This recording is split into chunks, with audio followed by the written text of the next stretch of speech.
Bismillahirrahmanirrahim. Rabbi zidni ilma warzuqni fahma wa alhiqni bissalihin. Amin. Alhamdulillah, kita bertemu kembali dalam pembelajaran jarak jauh PJJ, Pendidikan Agama Islam dan Budi Pekerti, materi tentang kisah keteladanan Nabi Muhammad SAW, bagian kedua, untuk kelas 6 semester ganjil tahun pelajaran 2020-2021 SD Istiqomah Bandung bersama Ibu Erna Hernawati SPD. Pada kesempatan kali ini kita akan bahas tentang kisah keteladanan Nabi Muhammad SAW, bagian kedua. Tahukah kamu ada berapa sifat yang dimiliki oleh Rasulullah SAW?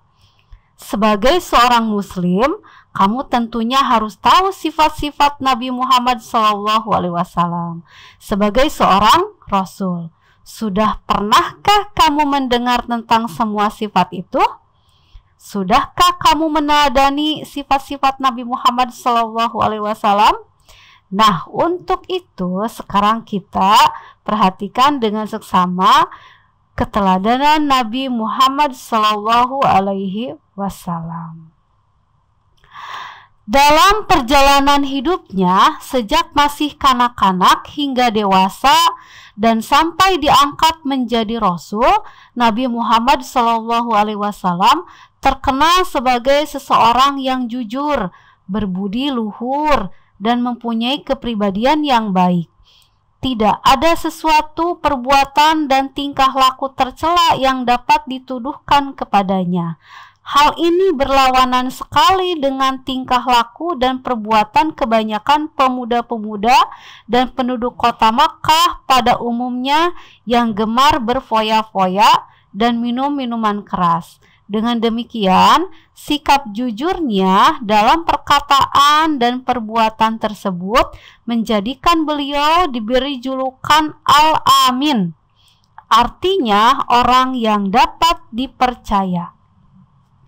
Ahli sejarah menuturkan bahwa Nabi Muhammad SAW sejak kecil hingga dewasa tidak pernah menyembah berhala, tidak pernah pula makan daging hewan yang disembelih untuk korban berhala, seperti lazimnya orang Arab jahiliyah pada waktu itu. Nabi Muhammad SAW sangat membenci berhala-berhala itu serta berusaha menjauhkan diri dari keramaian dan upacara-upacara pemujaan kepada berhala itu.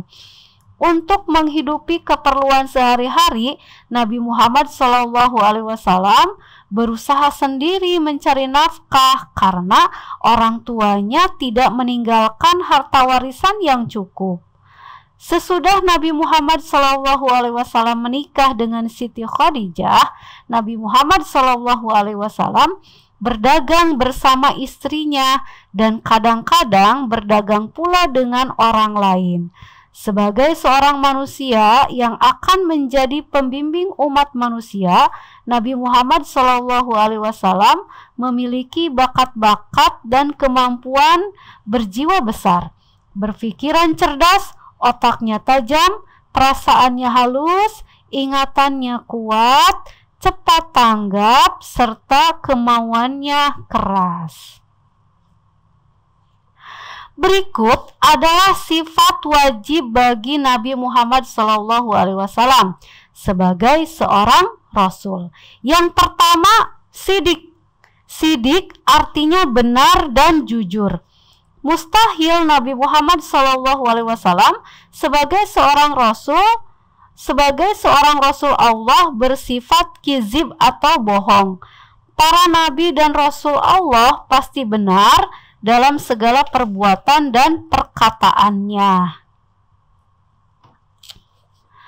Kemudian yang kedua, amanah artinya dapat dipercaya. Mustahil khianat atau tidak dapat dipercaya. Sikap dan perilaku Nabi tidak pernah melanggar syariah Allah dan tidak mungkin mereka berbuat yang tercela. Sifat yang ketiga yaitu tabligh. Artinya menyampaikan apa yang semestinya disampaikan. Mustahil Nabi Muhammad SAW sebagai seorang Rasul Allah bersifat kitman, yaitu menyembunyikan wahyu yang diberikan oleh Allah Subhanahu wa Ta'ala. Dan yang keempat, sifat Nabi Muhammad SAW yaitu fatonah. Fatonah artinya cerdas dan mustahil Rasul bersifat baladoh yang artinya bodoh. Nabi Muhammad SAW sebagai seorang Rasul Allah bersifat cerdas dan pandai dalam menuntun umatnya menuju jalan kebenaran.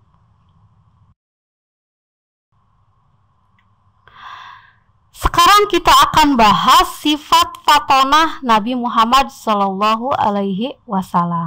Fatonah berarti cerdas. Kebalikan dari fatonah adalah baladoh, artinya bodoh. Sifat fatonah Nabi Muhammad SAW.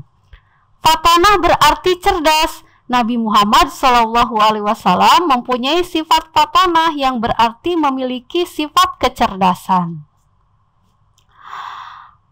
Dalam perjalanan hidup, para sahabat sering bertanya kepada Rasulullah SAW tentang berbagai masalah syariah yang beliau sampaikan kepada mereka. Selain itu, orang-orang yang akan masuk Islam juga sering memiliki pertanyaan atau keraguan atas persoalan tertentu yang mengusik pikiran mereka dan harus dijawab secara tepat. Dengan kecerdasan yang dimiliki, Rasulullah SAW mampu memecahkan masalah dan menjawab pertanyaan yang diajukan dengan bijaksana.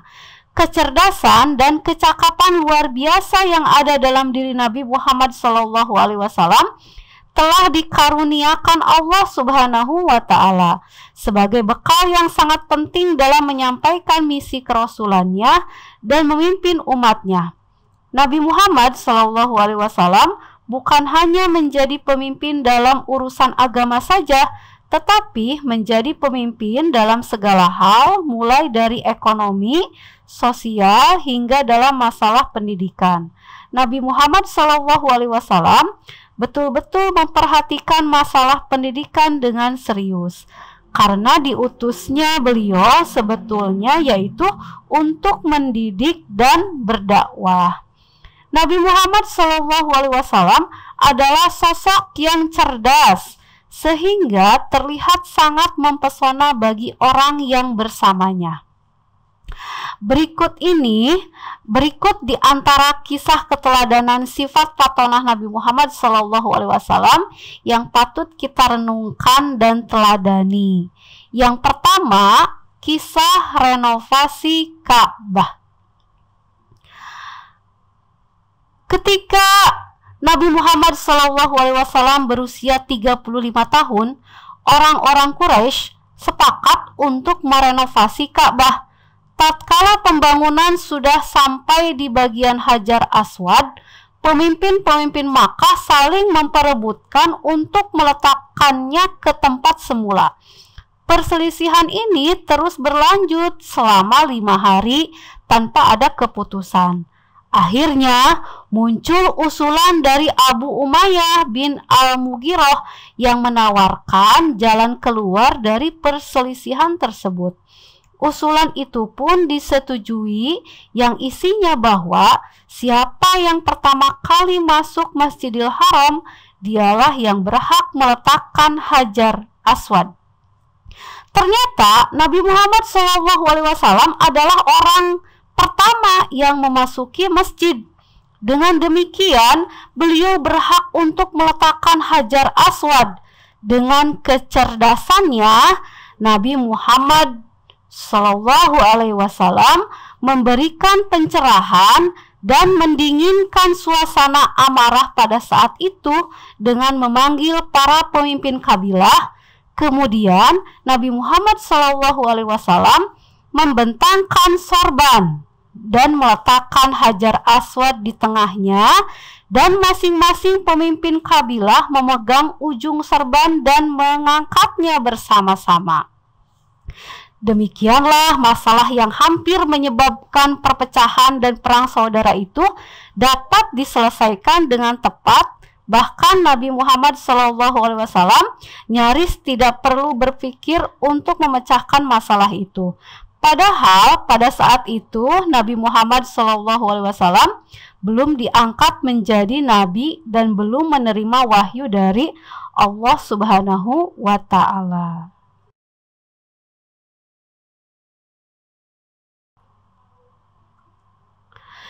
Yang kedua, Rasulullah SAW berbicara menurut kemampuan orang yang diajak bicara. Rasulullah SAW senantiasa bertutur kata dengan nada yang perlahan-lahan, tidak tergesa-gesa, sehingga mudah untuk didengar, dipahami, dan diterima. Nabi Muhammad SAW senantiasa hati-hati dalam berbicara, baik dari segi nada, isi, dan kecepatannya, sehingga tutur kata Nabi Muhammad SAW tidak hanya dapat didengar, dipahami, dan diterima saja oleh para pendengar, melainkan juga dapat dihafal dengan tidak terlalu sulit. Nabi Muhammad SAW senantiasa menyampaikan ajaran-ajaran Islam dengan bijaksana, yaitu dengan senantiasa memperhatikan dan menyesuaikan tingkat pengetahuan pendengar atau target dakwahnya. Tutur kata Rasulullah SAW senantiasa mampu membaur terhadap berbagai lapisan masyarakat yang terdiri atas berbagai latar belakang pendidikan dan tingkat pengetahuan yang berbeda-beda. Kemampuan beliau untuk dapat menyesuaikan tutur katanya dengan kualitas pengetahuan umatnya. Itulah yang menjadi salah satu faktor yang dapat menyentuh hati setiap manusia. Suatu ketika ada orang Badui, yaitu orang dari golongan dengan pengetahuan yang rendah. Rasulullah SAW berbicara kepada mereka dengan segala kesederhanaan gaya bahasa yang benar-benar tidak mengandung kecanggihan struktur kalimat seperti yang dipakai para sastrawan.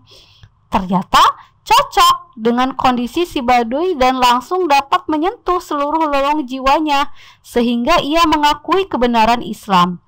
Sabda Rasulullah SAW ini begitu kuat pengaruhnya terhadap jiwa si Badui yang tidak memiliki pilihan lagi selain mengakui Islam sebagai agama yang benar dan menerima Islam sebagai agamanya. Selain itu, Nabi Muhammad SAW selalu berkata benar atau jujur. Dalam situasi apapun, hendaklah kita meneladani sifat Nabi Muhammad SAW yang selalu berkata jujur. Allah Subhanahu wa Ta'ala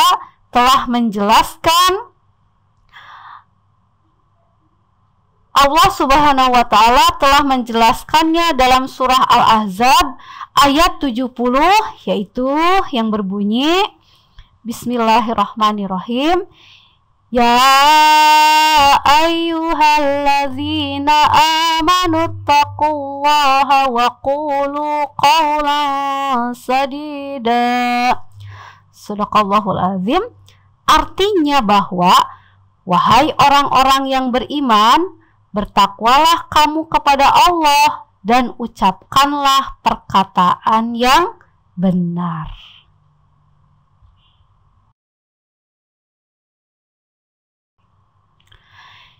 Yang ketiga, sikap kasih sayang sebagai bentuk kecerdasan Rasulullah Shallallahu Alaihi Wasallam. Dalam sebuah riwayat disebutkan bahwa suatu saat Rasulullah Shallallahu Alaihi Wasallam berdakwah di sebuah daerah yaitu Taif. Rasulullah Shallallahu Alaihi Wasallam mengajak penduduk Taif untuk memeluk agama Islam dan bertauhidkan Allah Subhanahu wa Ta'ala. Pada saat berdakwah tersebut, Rasulullah Shallallahu Alaihi Wasallam mendapatkan perlawanan dari penduduk Taif. Nabi Muhammad Shallallahu Alaihi Wasallam dilempari dengan batu sampai berdarah tubuhnya. Malaikat Jibril menawarkan bantuan kepada Nabi Muhammad Shallallahu Alaihi Wasallam untuk menimpakan penduduk Taif dengan sebuah gunung. Nabi Muhammad Shallallahu Alaihi Wasallam menolak tawaran tersebut. Dengan kerendahan hati, Rasulullah Shallallahu Alaihi Wasallam berkata, bahkan aku berharap kelak Allah Azza wa Jalla akan mengeluarkan dari tulang sulbi mereka orang-orang yang menyembah Allah Azza wa Jalla dan tidak menyekutukannya dengan sesuatu pun. Dalam perkataan Nabi Muhammad SAW tampaklah kepribadian yang istimewa dan akhlak agung yang siapapun tidak bisa menyamainya. Sikap kasih sayang Nabi Muhammad SAW ditunjukkan meskipun kepada kaum yang menentang ajakannya untuk memeluk agama Islam. Ini adalah bentuk kecerdasan Rasulullah SAW dalam berdakwah. Jika beliau membolehkan malaikat menimpakan gunung kepada penduduk Taif, maka akan binasalah semua penduduknya. Tetapi beliau menolak dan mendoakan agar Allah Subhanahu wa Ta'ala memberikan hidayah kepada mereka.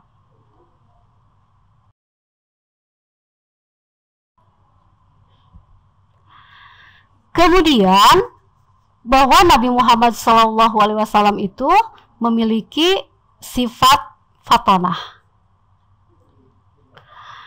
Nah, dari sifat fatonah Nabi Muhammad SAW ini kita harus bisa meneladaninya, ya. Bagaimana caranya? Nah, ini sebagai seorang pelajar yang meneladani sifat fatonah Nabi Muhammad SAW tentu akan bersungguh-sungguh dalam belajar agar berprestasi.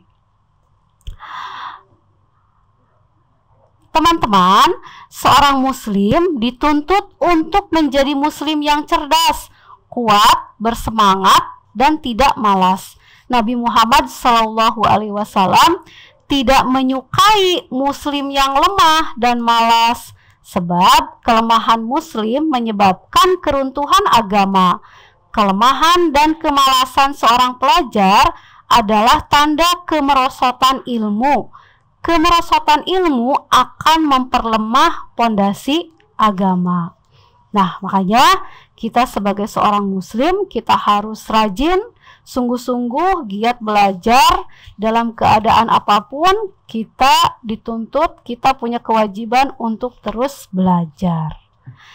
Itu paparan dari Bu Erna.